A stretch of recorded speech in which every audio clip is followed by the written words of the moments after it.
الواحد نفسه في شوية شاورما بطرخان. يا عم السمك غالي بس بكره يرخص عشان الناس ما عادش بتشتري.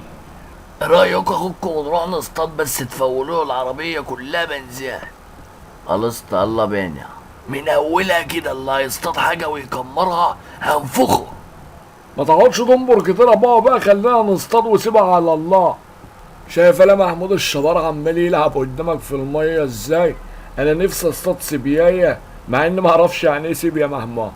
السيبيا لا اشرفها اللي هو القنديل البحر بس حجمه صغير. واناش عرفنا محمود، انا كل اللي اعرفه عن السيبيا اللي هي بتبيض. وده مين اللي قالك اللي هي بتبيض؟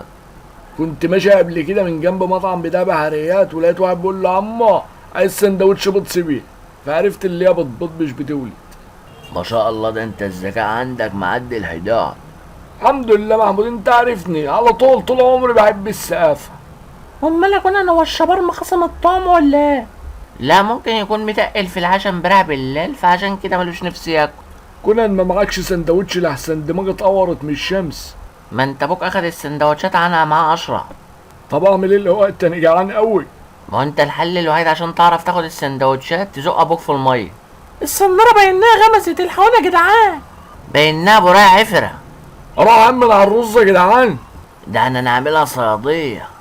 انا هاخد البطروخ ماليش فيه. مفيش الكلام ده، هتتعن للعيد الجاي. يلا. اه، هعملها حجاب يمنع عنك الحسن. ارميها في الماء تاني، زمان اهلها قلبين عليها الدنيا.